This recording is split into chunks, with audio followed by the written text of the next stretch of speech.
অভ্যন্তরীণ দ্বন্দ্বের জের ধরে যুগ্ম আহ্বায়ক ভিপি শামসুর অনুসারী এবং সাবেক শ্রমিক দল নেতা মরহুম রওজের সমর্থকদের মধ্যে সংঘর্ষের ঘটনা ঘটেছে।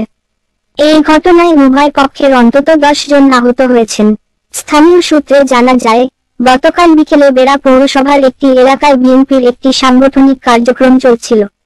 সেখানে দুই পক্ষের মধ্যে পুরনো বিরোধের জের ধরে উত্তেজনার সৃষ্টি হয়। পরিস্থিতি ক্রমেই উত্তপ্ত হয়ে ওঠে এবং উভয় পক্ষের মধ্যে ধাওয়া পাল্টা ধাওয়া শুরু হয়। প্রত্যক্ষদর্শীরা জানান, সংঘর্ষের সময় লাঠিসোঁটা, ইটপাটকেল ও ধারালো অস্ত্র ব্যবহার করা হয়। এতে কমপক্ষে 10 জন আহত হন। আহতদের মধ্যে কয়েকজনকে বেড়া উপজেলা স্বাস্থ্য কমপ্লেক্সে ভর্তি করা হয়েছে এবং গুরুতর আহতদের পাবনা সদর হাসপাতালে পাঠানো হয়েছে। সংঘর্ষের বিষয়ে ভিপি শামসুর পক্ষের এক নেতা জানান, আমাদের শান্তিপূর্ণ কার্যক্রমে বাধা দিয়ে রওজের অনুসারীরা হামলা চালায়।